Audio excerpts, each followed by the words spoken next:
Romanos capítulo 1, queridos.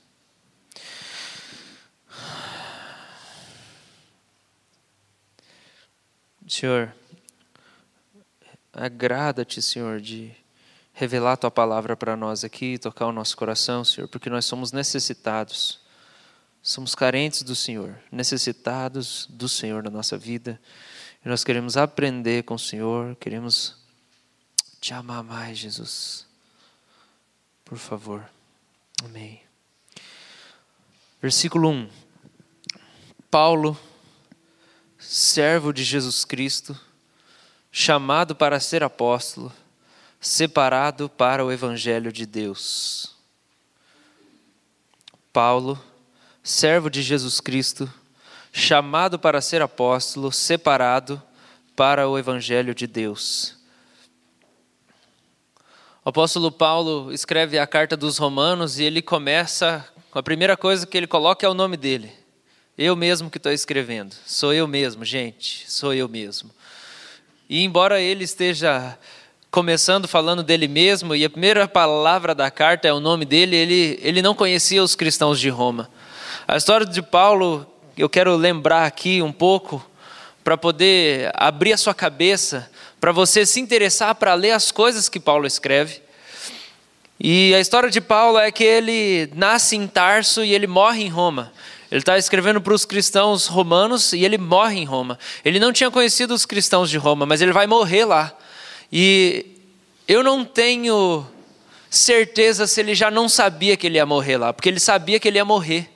O apóstolo Paulo sabia que ele ia morrer martirizado, não só porque Jesus falou com ele, mas porque quando você vê em Atos, a igreja vai falando para ele, não vai, Deus me deu uma revelação. Ágabo, um profeta, pega um dia o cinto de Paulo e fala assim, o cinto desse homem, o cara que é dono disso aqui vai sofrer muita coisa por causa do evangelho. E aí quando Paulo vai fazendo a viagem dele e os trajetos dele como apóstolo, em determinados momentos tem gente que fala assim, não vai por favor Paulo, você vai sofrer. E aí que ele quer ir mais ainda, ele fala, não, eu vou sim, eu sei que eu vou sofrer, eu vou mesmo, eu quero ir. E o apóstolo Paulo, ele nasce em Tarso, ele é da tribo de Benjamim. É provável que o pai dele tenha sido fariseu, e ele também é fariseu, que é uma seita muito rígida do judaísmo. Paulo nasce em Tarso, Tarso fica numa província romana também, o Império Romano tinha tomado quase o planeta inteiro. Paulo nasce em Tarso, que é uma cidade na província romana, que fica mais ou menos na Turquia ali, na Ásia Menor, e ele nasce ali, e ele passa grande parte da sua vida em Jerusalém. Ele é aluno de um cara chamado Gamaliel, que é um mestre super considerado, que aparece lá em Atos também. E Paulo era fariseu, e a vida pré-Cristo, pré-conversão de Paulo é uma vida assim. Ele sabe tudo do Antigo Testamento, ele tem decorado, porque ele é um fariseu, ele é um mestre da lei, ele conhece todas as coisas, e ele nasce, e ele é da tribo de Benjamim, ele escreve sobre isso, ele fala, eu sou da tribo de Benjamim, eu sou o cara, eu sabia tudo do judaísmo. E depois ele vai morrer em Roma, não pelo judaísmo, mas ele vai morrer em Roma por aquilo que o judaísmo matou. A própria religião onde ele cresceu, o judaísmo, assassinou Jesus e depois ele vai acabar morrendo também em Roma lá. Não pelo judaísmo no qual ele cresceu, mas por causa de Jesus. E a conversão de Paulo é uma coisa muito doida, né? Paulo está no caminho de Damasco, como judeu, ali como fariseu, caçando cristão para poder matar ou prender, ou poder oprimir. E ele tinha carta, né? Que permitia ele fazer isso, carta de indicação, né? Isso para nós é um sinal aí de que a gente tem que fazer as coisas tudo dentro da lei. Advogado celebra lá no fundo, futuro advogado. Não, menos matar os outros, né? Espero que você não peça uma carta para matar alguém. E o que acontece é que quando Paulo está indo para Damasco, no meio do caminho, Jesus aparece para ele, ele cai no chão, e não sei se ele está de cavalo, se ele está a pé, na Bíblia não fala nada disso, só fala que ele caiu no chão, tem gente que acha que ele caiu de cavalo. E aí quando ele está ali, ele escuta a voz de Jesus, Jesus fala com ele, eu sou o Jesus que você está perseguindo. Ele, mas quem que é você? Que Jesus? Eu sou o Senhor Jesus. Ele chama ele de Senhor. Quem é você, Senhor? E ele fala, eu sou o Senhor Jesus a quem tu persegues.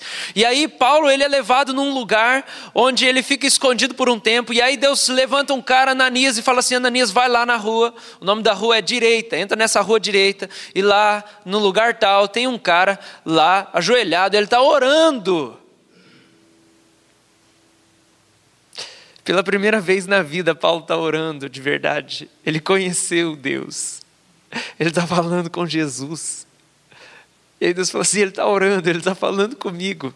Vai lá e põe a mão sobre ele, para que ele receba o Espírito Santo e para que a vista dele volte. Ananias resistindo, mas vai, ele encontra Paulo. Paulo está orando, gente, é a primeira vez que ele está orando. E Ananias vai, põe a mão sobre ele e fala, Paulo, o Senhor me mandou aqui, irmão.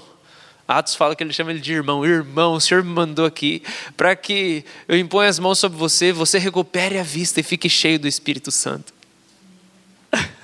E isso acontece, Paulo volta a enxergar, ninguém dá credibilidade para ele, pelo contrário, eles fogem dele, e aí um cara chamado Barnabé acolhe ele, José das Consolações, ele consola Paulo, cuida de Paulo, investe em Paulo, e o ministério de Paulo vai começar daí, porque nesse momento de conversão ele já começa a dar testemunho nas sinagogas, ele já começa a ser perseguido, e na ida embora dele de Damasco, ele quase morre, gente, quase ele não consegue escapar com a vida de Damasco, ele se converte, ele quase morre logo em seguida.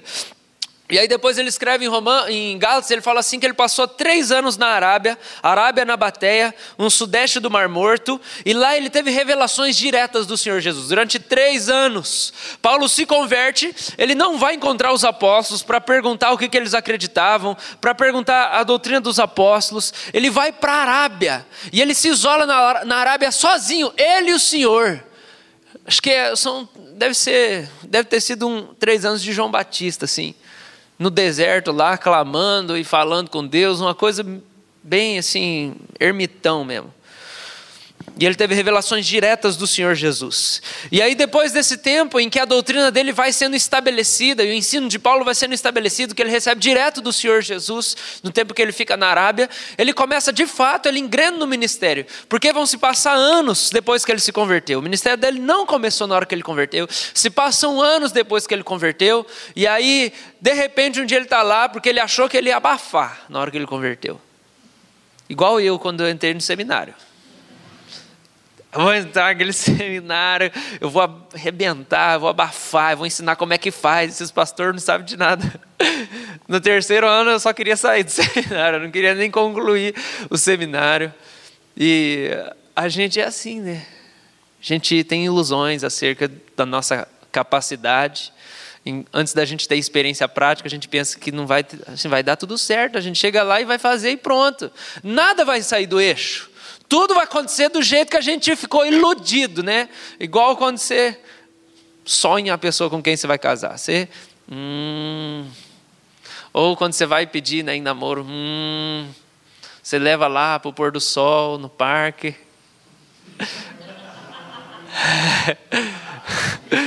Tanguá, né? Foi Tanguá, Eliezer. E aí você programa tudo. O namoro da Eliezer foi assim, ele levou no Parque Tanguá e tal. Vamos ver o pôr do sol. A Júlia falou assim, eu não queria saber de pôr do sol, nada. Eu queria beijar na boca. E aí leva lá e tal. E aquela conversa mole, né? Que, enfim, você pensa tudo aquilo. E o ministério é assim também. Você idealiza o ministério. Não, vai ser assim. E com o Paulo foi assim. Ele chegou e pensou, vou começar a testemunhar. Ele começa a testemunhar, os caras quase matam ele. Ele arrega. Arriou. E aí ele precisa, eu preciso conhecer melhor Jesus. Vai para a Arábia, depois ele volta para Tarso mesmo. E ele fica fazendo tenda, entendendo que Deus chamou ele, só que não era na hora que Deus tinha chamado. Primeiro Deus ia ter que preparar ele. O nosso chamado é assim, gente. O chamado de Deus para nós é assim. Quando ele chama a gente acha que vai ser agora. Não, filho, agora Deus está te encantando com o chamado, porque você precisa estar bem encantado para aguentar tudo que você vai ter que passar antes de chegar lá. Então ele vai te falar coisas maravilhosas que vão te fascinar para você amá-lo e você esperar por aquilo que ele preparou para você. E isso acontece com Paulo, mas Paulo entende que não é na hora dele, então ele volta para Tarso e fica lá fazendo tenda. E aí ele tem o avental, ele tem a faixa que fica na cabeça dele, o lenço, porque sua, e aí ele usa aquele avental, aquela coisa para fazer tenda, que Atos 19 fala que depois eles usavam o avental de Paulo para tirar os demônios das pessoas. Já viu Benihim? Aí Paulo pegava, não era Paulo, eram os caras, pegavam o avental dele, passava e saía todos os demônios. Tem base bíblica, viu? Benihim tem base bíblica, você não fala mal do Benihim. No avental, mas tem outras coisas. É melhor você ficar com a Bíblia. Vamos ler a Bíblia. Aí o que acontece? Barnabé volta lá de novo. Quem que foi Barnabé? Barnabé foi o cara que acolheu ele quando ninguém queria saber dele. E aí Barnabé vai lá e chama Paulo e fala assim: cara, vamos lá. Vamos lá, está na sua hora, está no seu tempo. E aí Paulo vai começar de fato a viver o ministério dele. Ele vai para a igreja de Antioquia, e a Bíblia fala lá em Atos 13 que eles estavam na igreja de Antioquia. E quando eles estavam na igreja de Antioquia, jejuando e orando ao Senhor, a Bíblia fala assim: existiam mestres e profetas na igreja de Antioquia. E jejuando e orando ao Senhor, o Espírito Santo chegou e falou assim: separa Paulo e Barnabé para mim, porque eu tenho uma missão para eles. E aí Paulo começa a fazer as viagens missionárias, e Paulo começa a plantar igrejas e pregar o evangelho por onde ele vai. E esse é um trabalho de um apóstolo. O apóstolo é alguém que sai plantando igreja e pastoreando os líderes da igreja, e pastoreando uma série de igrejas, com sinais e maravilhas acontecendo, e a doutrina, que é a doutrina dos apóstolos. E aí começa o ministério de Paulo. Alguns fatos sobre o ministério de Paulo. Quando Paulo voltou para Jerusalém, depois dele ter saído de Damasco, ele volta levando uma oferta para os necessitados da igreja local. Gente, Paulo ele cuidava dessa área. Paulo cuidava das necessidades das pessoas. Ele era alguém que se compadecia dos pobres. Várias vezes você vê ele escrevendo isso nas cartas dele. Paulo era alguém que se importava com os pobres, com as necessidades das pessoas. Ele tinha um coração misericordioso e compassivo. Você vê Paulo usando de toda a influência do ministério dele para angariar recursos para os pobres, para a igreja pobre. Paulo tinha um coração pelos pobres. E Paulo escreve, Paulo tem o costume de citar versículos de um jeito em que eles não foram escritos. Ele cita versículos de um jeito que eles não foram escritos. É até interessante. Algumas vezes você lê lá a carta, assim como está escrito. Aí ele cita uma coisa e fala: aonde que está escrito isso? Não está escrito daquele jeito exatamente. E você precisa lá, tá, é disso aqui que ele está falando. Porque às vezes ele já coloca uma interpretação dele junto com o versículo ali, uma aplicação prática. E Paulo faz isso sobre Jesus. Paulo é a única fala de Jesus, fora o aparecimento lá, é a única fala de Jesus que é descrita em Atos fora do Evangelho. Sabe a Bíblia de letra vermelha? Que tudo que Jesus fala está em vermelho? Lá em Atos tem uma frase de letra vermelha que Paulo escreve, que ele fala assim, sobre pegar e cuidar dos pobres, não esquecer dos pobres. E aí ele diz, como Tiago recomendou para que eu não fizesse, que eu não esquecesse dos pobres. Tiago, meio irmão de Jesus. E aí o que acontece é que Paulo diz: assim como o Senhor Jesus nos ensinou, melhor é dar que receber. Parece provérbio. Provérbio, né, dito popular. Da onde que Paulo tirou isso?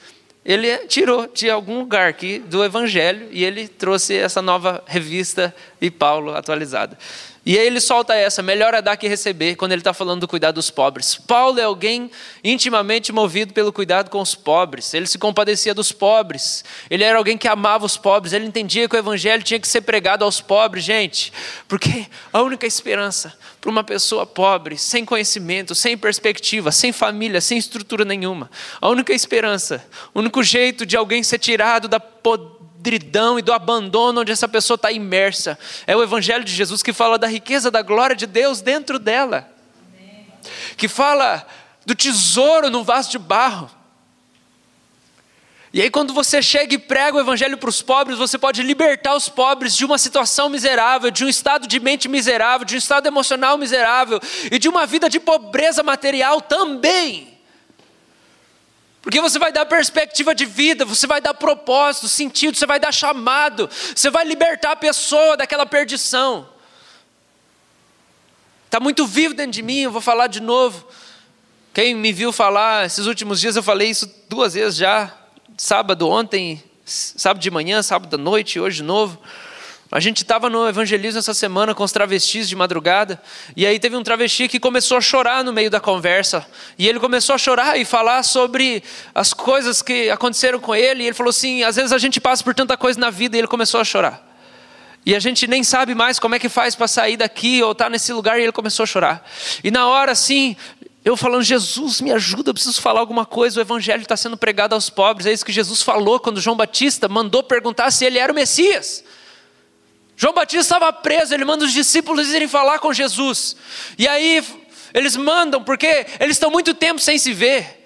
João Batista está lá preso, eles estão um tempo sem se ver. Jesus está lá exercendo o ministério. Aqui é uma dica, viu? Você quer virar missionário um dia, você não pode perder contato com a sua igreja. João Batista perde contato com Jesus, ele começa a esquecer quem Jesus é. Se a sua igreja perder contato com você na hora que você for em missões, eles vão esquecer quem você é. Você precisa ter contato, você precisa manter contato. Você quer fazer alguma coisa, você quer construir alguma coisa, você quer ser lembrado, você precisa manter contato, você precisa mostrar a sua cara. É verdade, quem não é visto não é lembrado, isso é verdade. É isso que acontece com Jesus e João Batista. João Batista que batizou Jesus, que falou que ele é o Cordeiro do mundo, Cordeiro de Deus, que tira o pecado do mundo. Esqueceu quem Jesus era e mandou os discípulos falar assim: pergunta quem que é, pergunta se ele é o Messias mesmo. Aí Jesus falou assim: fala para ele o que vocês estão vendo. Os cegos estão vendo, os surdos estão escutando, os coxos estão andando, os mortos estão ressuscitando e o evangelho está sendo pregado aos pobres. Paulo sabia disso. O evangelho, gente, para uma pessoa que está há 20, 30 anos, numa situação deplorável, alguém que vive na rua, alguém que mora na rua, alguém que vende o seu corpo há anos, alguém que foi vivendo uma vida em que foi destruindo a sua própria consciência, porque todas aquelas experiências foram acumulando traumas e dores e machucados e foram acabando e estrangulando as perspectivas de vida. Uma pessoa assim só pode sair do buraco, do poço, se o evangelho for pregado para ela. E Paulo era alguém que se importava com os pobres, ele cuidava dos pobres. Deixa eu falar para você, se você está esperando a gente começar um trabalho de ação social aqui, você esquece, esse não é o seu chamado para participar de um programa. O seu chamado é você abrir a sua casa e levar um mendigo para almoçar lá junto com você. O seu chamado é você dar carona para um travesti na rua, quando você vê ele andando de volta de manhã assim, que acabou o expediente dele, e ele está andando e está frio, e você pergunta se você quer uma carona. Uma vez eu fiz isso, ele achou que eu queria um programa, na hora que ele sentou eu falei: eu só quero te dar uma carona. Era 7 horas da manhã, eu estava indo para a faculdade, eu saí de casa, e aí eu estava ouvindo uma música da Brooke Fraser que falava assim: Now that I have seen, I am responsible. Que fala: agora que eu vi, eu sou responsável. E eu morava lá na Getúlio Vargas com os meus pais, e tinha muito travesti na rua. E essa música ficava ecoando na minha cabeça, e ela fala assim: agora que eu vi, eu sou responsável. Eu estou falando: Jesus, eu preciso fazer alguma coisa. Eu vi essas pessoas, eu sou responsável por essas pessoas. E aí eu saí para a aula, era 7 da manhã, com o Corsa preto que meu pai tinha na época. E aí na hora que na verdade, quando eu saí do prédio para ir para o estacionamento, eu vi esse travesti vindo, ele estava com a sandália na mão, e ele estava andando assim, estava de saia, estava frio. E aí eu peguei: Jesus, me ajuda, eu preciso ter coragem, porque é o evangelho que está dentro de mim, que é poder para a salvação de todo aquele que crê, Jesus. E aí eu parei o carro do lado, na verdade primeiro eu cheguei e parei assim, e aí o sinal fechou, e aí eu falei assim: você quer uma carona? Ele não ouviu nada, ele passou, eu falei de novo: oh! E ele não ouviu, passou, eu falei: Jesus, eu vou tentar de novo. Aí depois eu parei o carro de novo, falei assim: você quer uma carona? E eu não sei se ele achou que ele ia ganhar alguma coisa, mas ele entrou no carro e tal. Eu falei: eu quero te dar uma carona, cara. Onde que você mora? Eu moro em tal lugar. E aí eu levei ele antes de ir para a aula e tentei falar alguma coisa sobre Jesus, sobre o amor de Jesus. Eu nem sabia direito o que eu estava fazendo, só que eu pensava: agora que eu vi, eu sou responsável. E não espere a igreja começar um programa com os pobres, não espere a igreja começar um programa com os mendigos. É você que precisa pegar e levar o cara para dentro da sua casa. E eu vou dizer, isso não é, talvez isso não vai transformar a vida dessa pessoa, mas isso vai transformar a sua vida e tirar você da zona de conforto, onde você pensa: eu quero servir Deus, ou então: Deus, eu quero viver a sua vontade. Você tem que fazer alguma coisa que você não gosta de fazer, que está fora daquilo que você está acostumado. Você precisa dar um passo além daquilo que você sempre fez. Tem sido para mim um esforço de obediência e fazer os evangelismos com os travestis na sexta-feira, porque 8 horas da manhã eu tenho que estar de pé para dar estudo bíblico lá no salão de beleza, lá na igreja no salão. E eu fui dormir 4 da manhã, e ontem teve coisa o dia inteiro. E aí eu dormi essa noite 2 da manhã e acordei hoje para dar aula às 9 horas na escola dominical. E agora estou aqui pregando, vou pregar de noite. Então às vezes é um esforço, só que eu sei que eu preciso me empurrar para fazer isso. Eu preciso fazer isso. Às vezes eu não estou animado, mas Senhor, eu preciso fazer isso. Eu preciso obedecer ao Senhor. Mesmo que a minha semana esteja conturbada e as coisas estejam fora do lugar, eu preciso fazer o que Deus me chamou para fazer. Porque se for para eu esperar tudo entrar no lugar, eu não vou fazer. Porque o Evangelho não é te jogar dentro do céu imediatamente, como se todo o seu corpo tivesse glorificado. A glória está dentro de você. Só que a plenitude dessa glória você não vai experimentar aqui. É só quando Jesus voltar com os anjos, e Ele vai voltar. Ele vai voltar. Ele vai vir sobre as nuvens. Ele virá sobre as nuvens com os anjos e o grande clangor de trombeta. E todo olho verá, e todo joelho se dobrará, e toda língua confessará que Jesus Cristo é o Senhor, para a glória de Deus Pai. Isso vai acontecer. Lá eu vou ter alegria eterna, que não vai ser nem um pouco abalada, não vai mexer nada. Todo dia vai ser pleno, vai ser constante. Eu vou chorar o tempo inteiro, e o tempo inteiro, porque eu vou ver Jesus 24 horas por dia. Eu vou ver o rosto do meu amado, eu vou ver o rosto do meu Salvador. Não vai precisar de sol, não vai precisar de lua, porque a própria luz do Senhor, o brilho de Jesus, vai iluminar todas as coisas. E não vai ter iníquo, não vai ter pecador no céu. Vai ter só santidade, a beleza, a alegria. A gente vai ter nossa casa, a gente vai viver junto para sempre, por toda a eternidade. Todos os santos, desde a fundação do mundo até a consumação dos séculos, todos os santos vão estar juntos naquela cidade.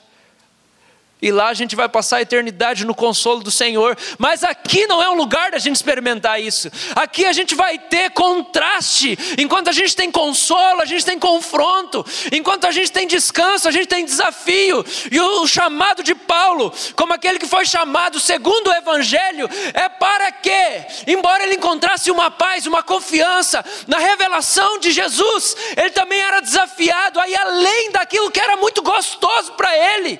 E ele quase não sair com vida logo depois que ele se converte em Damasco. E ele se compadece dos pobres, e ele serve as pessoas. Depois, quando ele leva as ofertas para a igreja de Jerusalém, sabe qual que é a loucura, gente? Ele é falsamente acusado por judeus. O cara está lá cuidando dos pobres, pregando evangelho, e ele é perseguido, e ele é falsamente acusado com acusações falsas, está em Atos 21. Depois, sabe o que acontece? Ele é brutalmente espancado pela multidão, que está louca, enraivecida, também está em Atos 21. E aí depois ele é preso pelos romanos. Ele é preso pelos romanos, não está em Roma, ele é preso pelos romanos. Porque ele entende que aqui o Evangelho é conforto diário e confronto diário. O Evangelho aqui é consolo eterno e confronto diário. Consolo eterno e confronto diário. É desafio todo dia. Todo dia eu decido amar Jesus. Todo dia eu escolho Jesus. Todo dia eu falo, Deus, eu preciso hoje, eu quero fazer a sua vontade. Ontem estava comentando com os dois Lucas da casa, a gente falando sobre vontade de sair da igreja. E eles falaram, eu nunca pensei em sair da igreja. Nenhum deles falou. Eu falei, Lucas, você não queria mesmo, porque se você saísse da igreja, você ia perder sua mulher, porque ela estava aqui da igreja. Fala a verdade, você via no começo só por causa da Bruna. Ele, é verdade. Sua vida inteira hoje está envolvido com a igreja, é a Bruna, é tudo, é sua casa. E o meu irmão nasceu crente já. Você sair da igreja, você tem que morrer, porque ele não vai sobreviver aí fora. É o peixe fora d'água. Falei, eu já quis, mas eu vou abrir outra se eu sair, porque eu sou pastor, não tem jeito. Então, o que vai adiantar eu sair da igreja? Eu vou virar uma outra daqui a pouco e vai começar tudo de novo.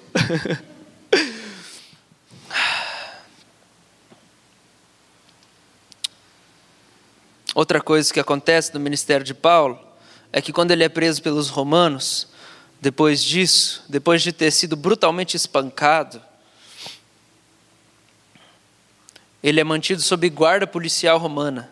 Ele fica 2 anos sob guarda policial. Os romanos ficam lá cercando ele e tudo que ele faz está sendo monitorado durante 2 anos. E aí, o que acontece é que ele exerce os seus direitos de cidadão romano e ele apela para César. E aí tem até um cara lá que falou assim, você não precisava apelar para César, você já estava livre já. Paulo, você não precisava apelar para César, você vai querer falar com César? Você já estava livre, a gente já tinha te absolvido das acusações. Mas Paulo sabia para que ele estava aqui. Ele falou, não, me convém estar diante das autoridades para poder pregar o evangelho para eles também.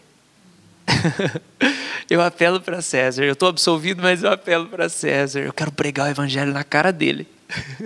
Olhando no olho dele, eu quero falar que o judeu que eles mataram ressuscitou.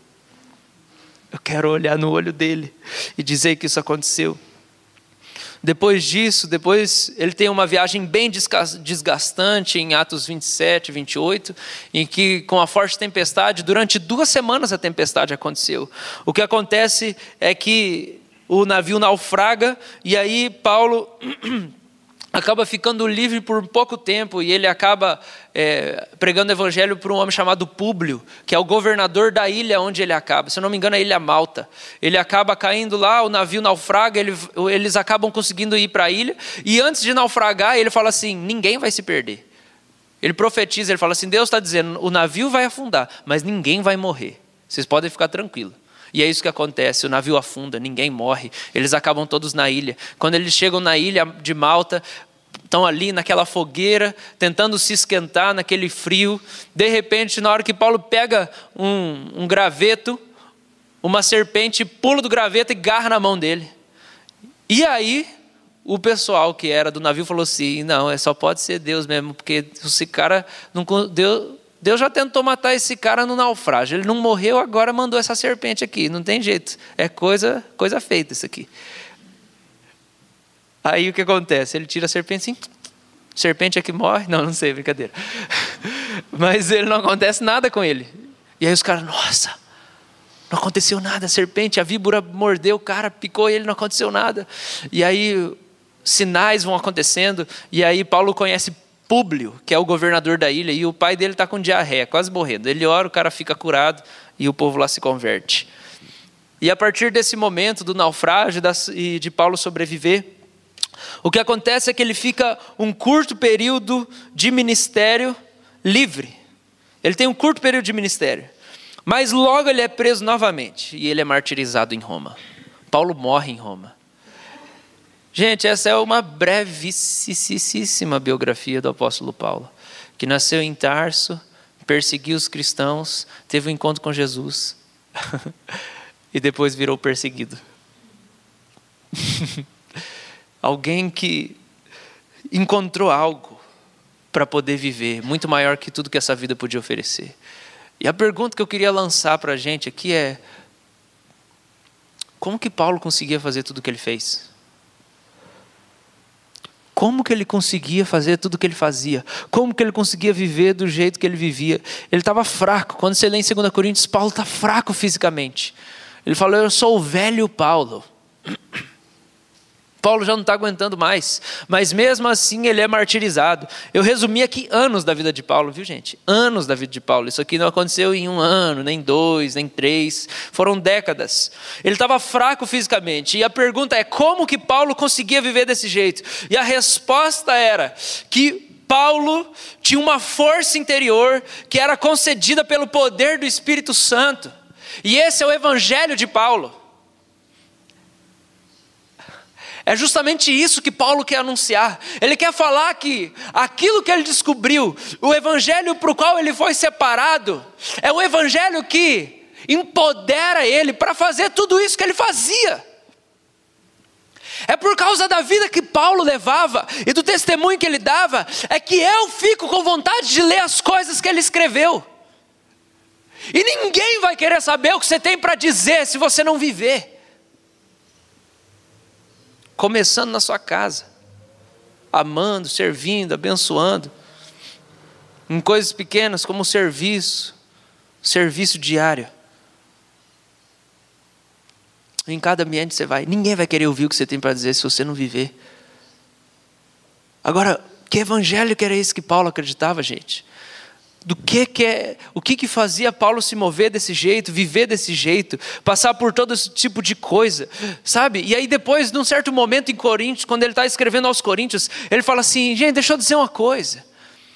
Ele escreve as credenciais de apóstolo, ele fala quantas vezes ele foi açoitado, quantas vezes ele experimentou naufrágio, quantas vezes ele foi perseguido, quantas vezes até aquele momento ele tinha passado fome, quantas vezes ele sofreu apedrejamento, um monte de coisa, chibatada, tudo aquilo.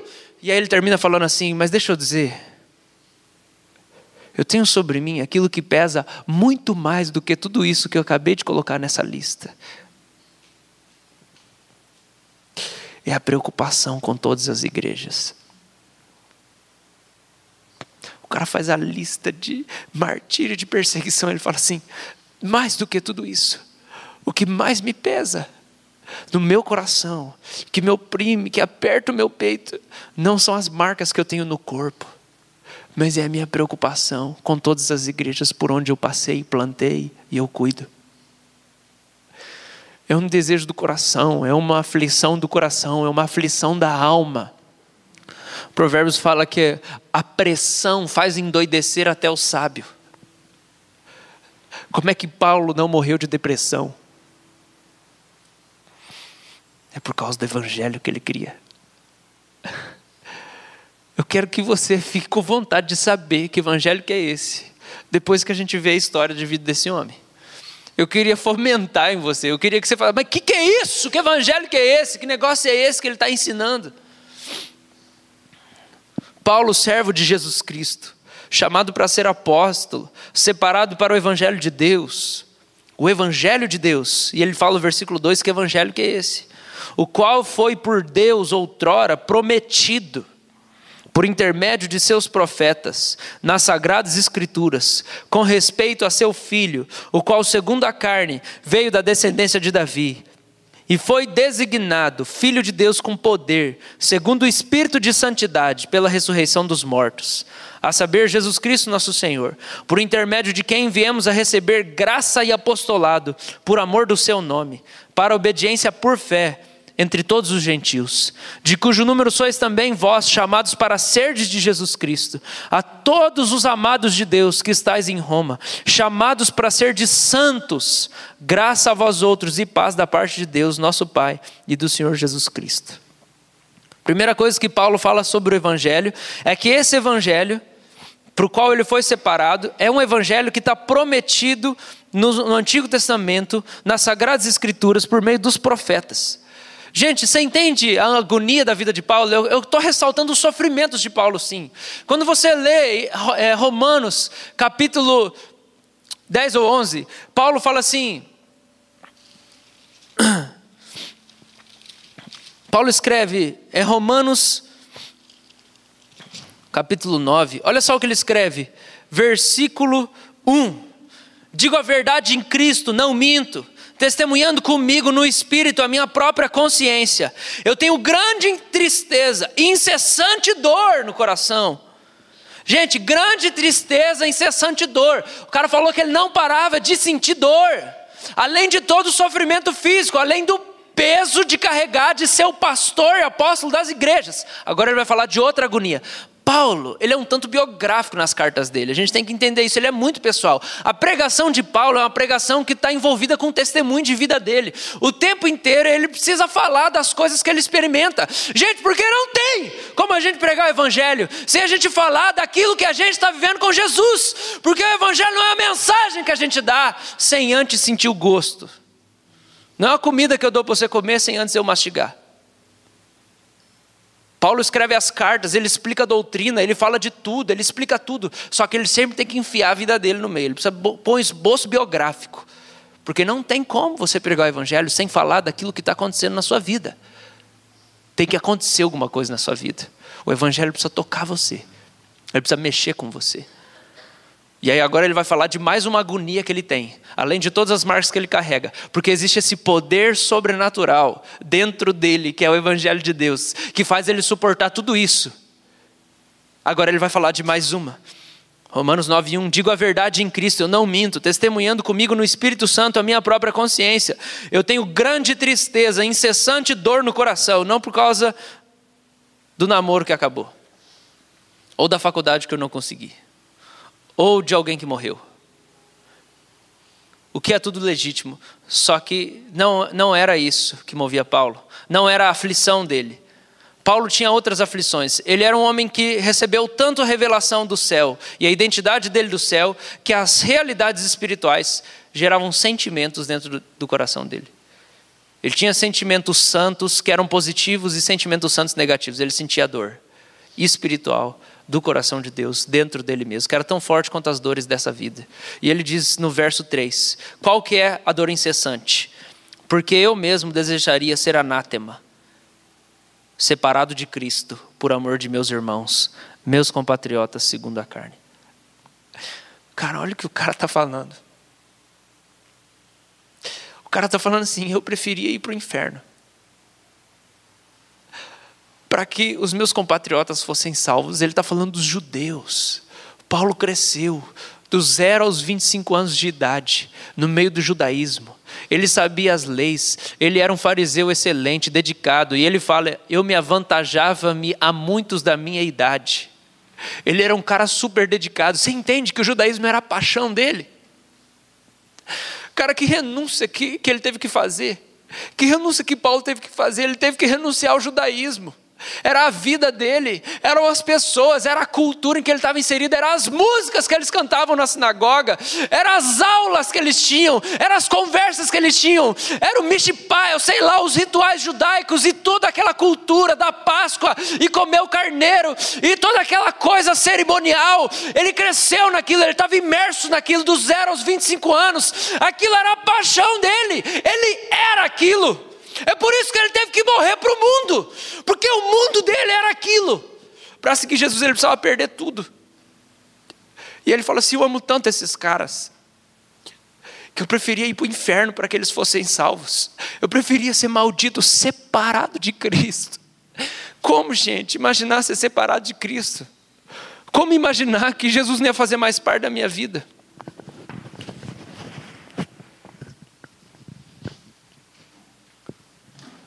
Não dá para imaginar isso. Eu não consigo. Por que Paulo sentia tanta dor? É porque a vida inteira,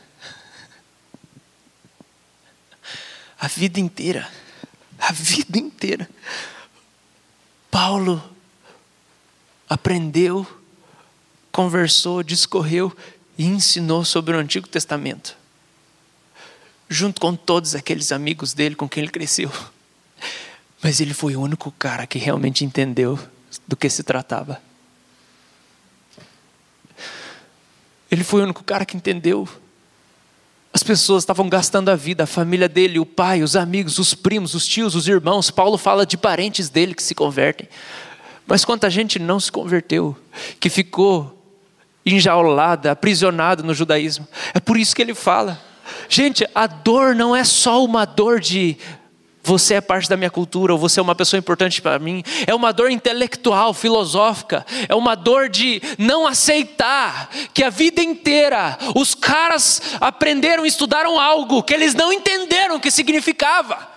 Era uma dor de indignação. A vida inteira, como judeu, nós ensinamos as antigas escrituras, os profetas, mas ninguém entendeu. Mas eu entendi que eles estavam falando de Jesus desde o Antigo Testamento inteiro, desde os antigos profetas. É o evangelho que foi dado nas Sagradas Escrituras. E Paulo vai falar muitas vezes, ele fala em Romanos, ele fala em Gálatas, que quando Deus chegou para Abraão e disse assim: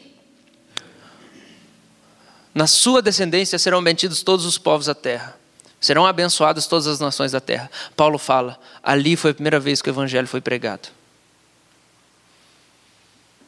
Porque o descendente de Abraão seria Jesus, e nele os povos seriam abençoados. E Paulo fala, desde lá, tudo que a gente decorou, que a gente aprendeu, que a gente estudou, falava de Jesus. Esse é o meu evangelho. Paulo está dizendo, você quer saber que evangelho que é esse? Que me faz suportar todo tipo de dor física, perseguição, separação das pessoas, agonia, tristeza, ansiedade, sofrimento. Deixa eu dizer, você quer saber que evangelho é esse? Vai para as Sagradas Escrituras. Abre a Bíblia e come a Bíblia. Abre o Antigo Testamento, leia os profetas, todos eles falam de Jesus. Você quer saber que evangelho é esse, que faz eu viver com poder, que faz eu suportar tudo que eu suporto, para que você também possa suportar as angústias da sua vida, e se dispor a ir além daquilo que você está acostumado, para que você possa amar mais, servir mais, abençoar mais, perdoar mais. Vai para as Sagradas Escrituras, está tudo lá, que fala do filho de Davi, que ia ser designado como filho de Deus. Na verdade, essa palavra designado, do verso 4, significa distinguido. Jesus, o descendente de Davi, da tribo de Judá, ele é distinguido, separado, notado entre todos os homens, como filho de Deus. Por quê? Por causa do Espírito de santidade e da ressurreição dos mortos. E eu quero falar sobre essas duas coisas. Paulo está falando do Espírito de santidade e da ressurreição dos mortos. O poder do Espírito de santidade e o poder da ressurreição dos mortos. O Espírito de santidade e a ressurreição dos mortos é o que Paulo diz, que classifica, que deixa claro que Jesus é o Filho de Deus. Ele está falando do Evangelho de Jesus Cristo. E ele vai dizer que essas duas coisas provam que Jesus é o Filho de Deus: o Espírito de santidade e a ressurreição entre os mortos. Por que o Espírito de santidade? Porque o Espírito de santidade revela a verdadeira natureza de Jesus. Santidade é a essência que existe dentro do Filho de Deus e que se manifesta no comportamento dele e no jeito que ele vive a vida. E Paulo está falando, isso significa que Jesus é o Filho de Deus, por causa do Espírito de santidade que estava em Jesus. Porque dentro de Jesus existia a natureza santa de Deus, a santidade de Deus, a divindade de Deus. Jesus é Deus, o Espírito de Deus estava dentro dele. Jesus tinha o Espírito Santo, e a santidade que estava em Jesus possuía o corpo dele, e a mente dele, e os sentimentos dele. E tudo que ele fazia era movido por esse Espírito de santidade. Então quando você olha para a vida de Jesus, você sabe que ele é o Filho de Deus, porque ele foi perfeitamente obediente a Deus em todas as coisas que Deus confiou nas suas mãos. Ele foi perfeito, ele foi impecável, ele foi justo, obediente, até a última gota de sangue.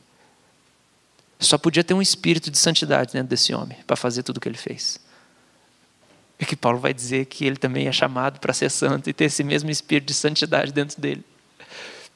Essa é a primeira marca, a primeira coisa que Paulo vai falar. Isso distingue Jesus como Filho de Deus, é o espírito de santidade. O espírito de santidade que revela a natureza de Jesus. E a segunda coisa, que é a ressurreição dentre os mortos. Gente,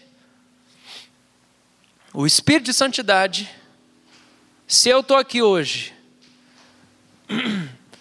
e a minha vida com vocês revela a santidade, quer dizer que dentro de mim tem um Espírito de santidade. Isso quer dizer que eu só posso ter nascido de alguém que tem santidade, que é o meu Pai do céu, e é por isso que eu sou igual a Ele. Então isso revela que Jesus é o Filho de Deus. E se eu estou aqui hoje, e tem uma bala perdida aqui, o que é difícil de acontecer, porque nós não estamos nem no Rio de Janeiro, nem, sei lá, São Paulo. E eu levo uma bala e eu caio aqui no chão. E aí todo mundo fica assim, as mulheres começam a chorar, acontece um monte de coisa, meu Deus, os diáconos saem correndo. A Vasti, mais crente, vai vir aqui, ressuscita ele, Deus. O pastor. Mas de repente, depois de ser constatado que eu estou morto, aqui caído nesse púlpito aqui, o meu sangue já manchou essa madeira aqui e eu estou aqui esparramado. De repente, eu levanto. Isso só pode significar uma coisa: eu sou importante para Deus. E ele tem alguma coisa comigo. Vai falar assim, esse cara tem alguma coisa com Deus. Eles têm uma coisa junto aí. Eles têm parte. Esse cara aí tem parte com Deus. Porque de repente esse cara leva um tiro e ele levanta do nada. Não é possível. Deus cismou com esse cara é importante para Deus. E é isso que Paulo está falando. A ressurreição de Jesus dentre os mortos significa a importância que ele tinha para Deus. E a aliança que Deus tinha com ele. Deus tinha um compromisso com Jesus. E aí Paulo está dizendo assim, esse é o meu evangelho, é que eu creio nessa pessoa. Eu creio nessa pessoa. E aí eu quero... Deixa eu ver que oração, gente. Não, eu tenho tempo ainda, obrigado, Senhor. Eu creio nessa pessoa que tem o Espírito de santidade e que tem a ressurreição dentre os mortos. Isso tudo aponta para Jesus como Filho de Deus, porque não significa só que Jesus é santo e perfeito, mas significa que Jesus tem um laço, um vínculo com Deus Pai, que ele é amado por Deus Pai. E esse é o evangelho que Paulo prega. Gente, evangelho, eu já estou falando isso faz uns 15 dias em vários lugares onde eu ensino, mas evangelho, a palavra evangelho, ela significa 3 coisas. Não é uma palavra religiosa. Quando ela já era usada no contexto greco-romano. Ela não é uma palavra que os caras inventaram para escrever a Bíblia. A palavra evangelho, resumindo, ela significa 3 coisas. A primeira coisa é o nascimento de um filho de Deus.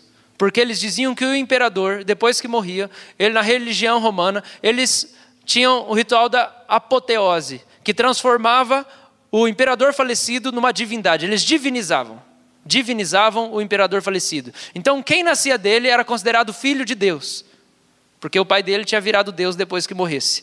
Então evangelho é quando alguém filho do imperador nasce, um filho de Deus.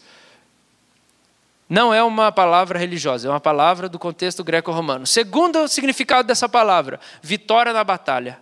Quando uma nação entra em guerra, e aí o rei e o exército entram em guerra, e aí eles vencem a batalha. A notícia de vitória é chamada evangelho. E o terceiro significado é quando um príncipe, um filho do imperador, um filho dos deuses, ele vai e se assenta no trono.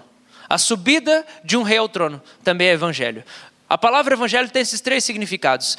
E você precisa ler a Bíblia com isso em mente. Que toda vez que a Bíblia fala do Evangelho de Jesus Cristo, significa essas 3 coisas. Porque o Evangelho de Jesus Cristo comporta isso. Que o Filho de Deus, Jesus, que é o próprio Deus, a segunda pessoa da Trindade, que sempre existiu, eternamente santo, eternamente vivo, nunca nasceu. Ele foi gerado fisicamente, mas ele já existia antes de nascer. Ele criou o mundo, o universo, tudo que existe. Ele veio em carne. E quando ele veio em carne, isso é o evangelho, porque é o nascimento de um filho de Deus. E quando ele veio em carne, ele cresceu em santidade, cresceu no seu ministério, não porque ele tinha pecado, mas porque a santidade dele foi se manifestando, expandindo, assim como é o nosso processo de santificação, foi o processo de santificação de Jesus. Porque Jesus não tinha pecado, só que a santidade ia se manifestando de acordo com o tempo que ia passando. E aí a Bíblia fala que ele crescia em graça e sabedoria diante de Deus e dos homens. Se ele crescia em graça e sabedoria, isso é a santidade dele que ia se manifestando com o passar do tempo. Então Jesus foi sendo santificado pelo próprio Espírito, porque ele deixou os atributos divinos, ele deixou a glória. Jesus deixou onisciência, onipresença, onipotência. Ele veio como alguém santo, um filho de Deus em carne, mas ele deixou os atributos incomunicáveis de Deus. E aí para isso Deus colocou o Espírito Santo dentro dele, para que o Espírito fosse gerando nele tudo aquilo que ele tinha renunciado. E quando aquilo tudo foi sendo gerado, Jesus foi. E quando ele viveu o seu ministério, ele foi para o Calvário, ele venceu uma batalha. E por isso é o evangelho, porque é a vitória de uma batalha que foi travada. E em terceiro lugar, Jesus vai, ele ressuscita entre os mortos, ele se assenta no trono. E isso é o evangelho. O evangelho é o nascimento do filho do imperador, é a notícia de vitória da batalha. E o evangelho é quando o rei sobe no trono. O evangelho de Jesus Cristo diz dessas 3 coisas que aconteceram. O filho de Deus nasceu, encarnou. O filho de Deus foi para a cruz e lá ele venceu Satanás e expôs a vergonha, os principados e potestades. E o Filho de Deus sentou no trono depois de ressurreto, e ele governa hoje, vai governar pelos séculos dos séculos, amém. Esse é o evangelho de Jesus. E Paulo está falando, esse é o evangelho que eu acredito. E ele diz, sabe por que Jesus é o Filho de Deus? Por causa disso, por causa do Espírito de santidade e por causa da ressurreição dentre os mortos. Por isso eu tenho certeza que ele nasceu de Deus. Por isso eu tenho certeza que ele teve vitória na cruz. Porque quando ele morreu na cruz, no Espírito de santidade que ele tinha, não foi pelo pecado dele, ele não tinha crime. Então ele realmente estava morrendo por alguém. E quando ele é ressuscitado e ele ascende aos céus, eu tenho certeza, ele assentou no trono. É a notícia de um rei. É a notícia de um Deus. E Paulo fala, esse é o meu evangelho. Esse é o meu evangelho. É que eu confio em Jesus, versículo 5. Por intermédio de quem viemos a receber graça e apostolado por amor do seu nome. Para quê? Obediência por fé entre todos os gentios. Obediência por fé entre todos os gentios. O que é obediência por fé? Paulo usa essa expressão em Romanos algumas vezes. Ele fala de obediência por fé. Da obediência da fé, ele fala. Sabe por quê, gente? A gente não precisa mais obedecer à lei. A gente não precisa cumprir a lei. A lei já foi cumprida por Jesus. Paulo vai falar que a lei é boa. Ela não é ruim. Ele vai falar que quem é ruim é nós. É por isso que nós não cumprimos a lei. Mas aí ele fala assim que Jesus, para resolver o nosso problema, ele coloca outra lei. Ele fala assim que agora a gente tem que amar. E Jesus é a plena revelação de Deus. Fé é ver o que é invisível. Então Paulo vai trazer no Evangelho não a obediência e o cumprimento da lei, mas ele fala bastante sobre a obediência da fé. Que você precisa obedecer à fé que você tem. Paulo explica que o jeito de viver para quem crê no Evangelho é obediência por fé. Que fé que é essa, gente? Que fé que é essa? É você entender, é você ter uma revelação de Jesus. Quando você tem uma revelação de Jesus, quando você tem um entendimento de Jesus, uma visão de Jesus, quando você viu a beleza da glória de Jesus, que está anunciada nas Sagradas Escrituras, e aí você vai para a Bíblia, e junto com o Espírito Santo você lê a Bíblia e você fala: Espírito Santo, me explica o que está aqui. A sua palavra é mais cortante que qualquer espada de 2 gumes, a sua palavra que é viva e eficaz, a sua palavra que sustenta o planeta Terra girando, a rotação, e aqueles movimentos todos que você aprende em biologia lá, que eu nem lembro mais. A sua palavra que faz tudo acontecer. Geografia, mano, biologia. Ciências. Você viu a minha... lá na 4ª série. Amém, né, Maria Helena? Amém, Maria Helena sempre. Maria Helena, obrigado. Maria Helena, há 18 anos aqui no Pilarzinho, fazendo a diferença. Dando amém quando nem o pastor sabe o que ele está falando. Ela: amém, pastor, não para não. Obrigado, Maria.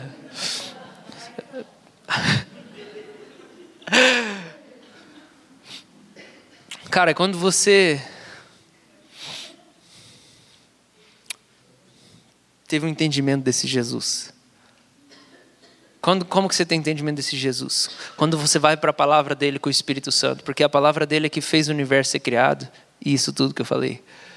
A palavra dele que tem poder. Quando Jesus falou, o universo começou a existir. Hebreus capítulo 1. Ele criou tudo e sustenta tudo pelo poder da palavra dele. A palavra dele é poderosa. Você quer se apaixonar pela Bíblia? Leia Salmo 119.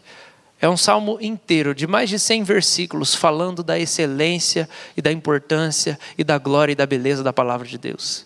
Salmo 119.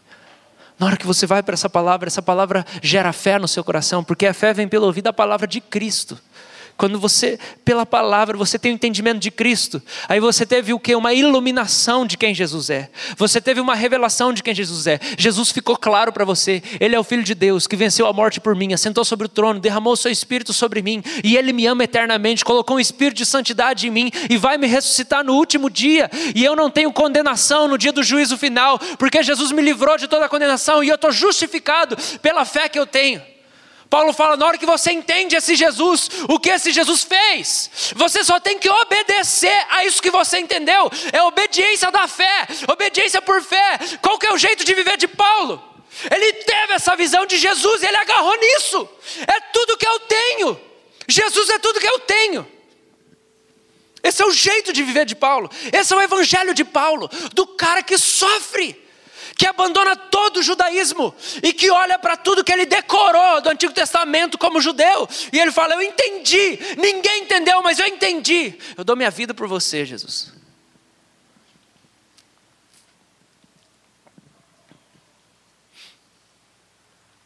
E ele fala no verso 6: vocês também são chamados para serem de Cristo Jesus. Vocês, verso 7, são os amados de Deus, chamados para serem santos. Que a graça e a paz seja com vocês. Chamados para serem de Jesus, para crerem nesse evangelho, para crerem no poder do Espírito Santo que ressuscitou Jesus dentre os mortos. Deixa eu falar para você, querido. Estou lendo a autobiografia de Madame Guyon. Madame Guyon é uma mulher de 1670 e alguma coisa, que morreu em 1700 e alguma coisa lá. E ela era da França. E Madame Guyon era uma mulher que cresceu um pouco no convento, um pouco dentro de casa. A família dela era rica, E aí, ela durante um tempo queria se tornar freira. Ela amava o Senhor Jesus. Ela era católica e ela teve contato com uma prima que amava muito a Jesus e orava. E ela aprendeu a orar e ela começa a falar a paixão dela por oração. E como ela amou orar. E para ela, assim, ela falava assim, para mim não existe salvação sem oração, porque a oração é o próprio céu. E ela começa a escrever sobre oração, sobre ter comunhão com Deus. E aí ela começa a falar dos sofrimentos da casa, porque ela era preterida e a mãe gostava muito mais do irmão do que dela. E o pai, ela admirava o pai, só que o pai era ausente. A família era um tanto disfuncional, só que era uma família que ela disse que ela era muito incitada a falar com cortesia, a expressar bem as opiniões dela e ter liberdade. E aí, quando ela tinha mais ou menos 15 anos, ela foi obrigada a casar com um cara que ela não queria. E quando foi colocada para ela o contrato de casamento para ela assinar, ela nem sabia que era o contrato de casamento. Ela casou e ela foi para a casa do marido e a sogra morava junto. Meu Deus do céu. O que não aconteceu com essa mulher? Ela disse que tudo que ela fazia, a sogra implicava e fazia a cabeça do marido. O marido tinha 20 e poucos anos a mais que ela. E ela fala que tudo que ela falava, a família falava, isso é orgulho, isso é bobagem. E ela, na cabeça dela, sendo criada sempre assim, entendendo, isso é cortesia, isso é educação.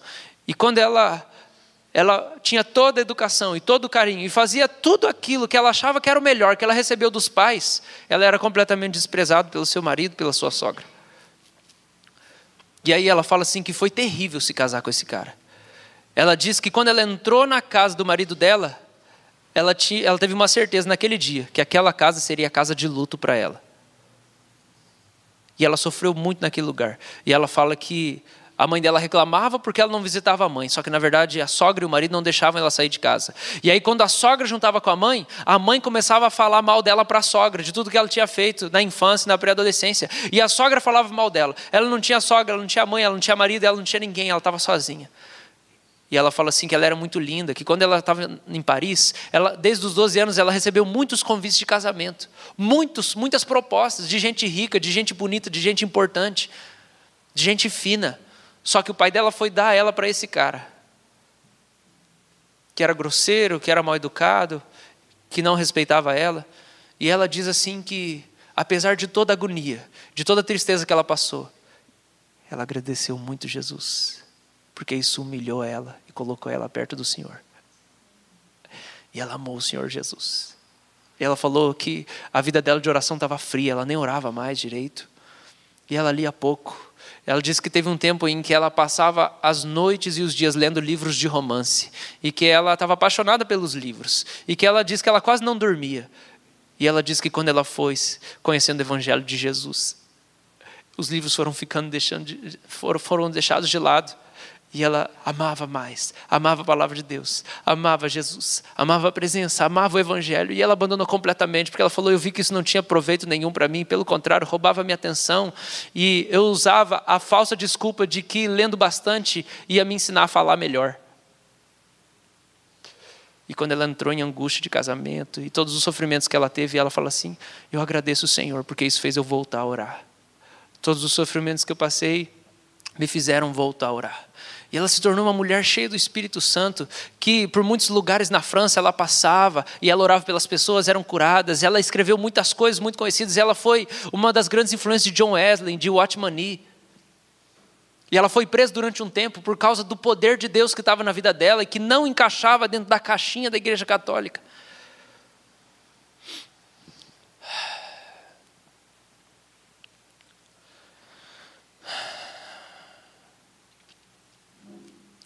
Tudo isso por causa do Evangelho de Jesus Cristo. Os sofrimentos da sua vida, sejam matrimoniais, sejam familiares, sejam físicos, sejam provações, sejam perseguições, sejam angústias, seja de ordem psicológica, de ordem mental, de ordem profissional, crise de identidade, seja de ordem sexual. Todos encontram resposta no Evangelho. Todos encontram resposta no Evangelho de Jesus. A vida de Paulo com todos os sofrimentos e tantos santos de Deus podem revelar para nós que foi a revelação do Evangelho de Jesus através das Sagradas Escrituras que mudou a história deles, que fez eles suportar tudo o que eles poderiam suportar. Se eu tivesse mais tempo, eu poderia terminar o capítulo 1 e pregar em cima do capítulo inteiro, onde Paulo começa a falar realmente sobre isso, que por causa da rejeição do homem, porque o homem rejeitou a Deus, porque o homem rejeitou o evangelho, até a vida sentimental e a vida sexual do homem foi corrompida. Tudo estragou, tudo estragou. Então, se você quer que Deus restaure, se você quiser que Deus te levante e coloque de pé de novo, se você quer que Deus te dê força no homem interior para suportar tudo que você tem passado, a resposta está no evangelho de Jesus. O evangelho do Senhor é poder ainda hoje, viu?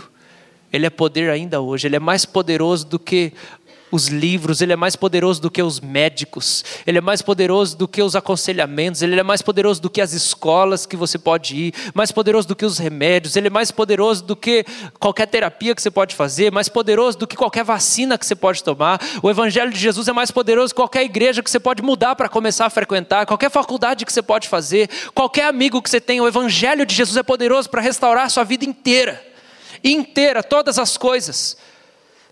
Pastor, você tem problema com isso, com o médico, não sei o que? Não, eu tenho problema quando ele não é o primeiro. Eu tenho problema quando Jesus não é o primeiro, a primeira busca nossa. Eu tenho problema quando a oração não é a primeira coisa que a gente faz quando o problema aparece. Quando o evangelho não é a primeira busca nossa, quando a água bate, quando a tempestade bate, quando a casa começa a bambear, porque a gente nem sabe se está em cima da rocha direito ou não. O meu problema é quando o primeiro não é ele. Esse é o meu problema, esse é o nosso problema. Quando o primeiro não é ele, eu entro em crise. E aí, eu falo com todo mundo, mas eu não tenho capacidade de pegar isso aqui, que tem a revelação de Jesus, falar: Jesus, me ajuda a cuidar do meu dinheiro. Jesus, o que é para fazer dentro da minha casa? Me fala como é que eu vou agir diante dessa situação. Me ensina, Jesus. É a revelação do evangelho, que foi durante milhares de anos, mais de 5.000 anos o evangelho está sendo anunciado, desde Abraão até o nascimento de Jesus. E aí finalmente Jesus nasce, o evangelho acontece, e Paulo está dizendo, ele precisa ser a nossa fonte de resposta, é nele que a gente tem que ir. Eu sou Paulo, servo de Jesus, separado segundo o evangelho, para fazer tudo isso que vocês estão ouvindo falar que eu tenho feito, por causa desse evangelho. A gente precisa crer no evangelho, gente. O evangelho não é para você ir para o céu, o evangelho é para a sua vida ser transformada, para mudar tudo ao seu redor, para mudar a sua casa, a sua família. É você buscar a revelação na graça de Deus, é você amar mais a palavra, é você ir ler a Bíblia com o Espírito Santo e falar: Jesus, me ajuda a entender isso, fala comigo, Jesus. Esse evangelho restaura, Senhor, restaura a minha casa, restaura a minha família, restaura a minha fé. Obediência por fé, eu preciso crer, eu preciso viver de acordo com aquilo que o Senhor está me mostrando que é.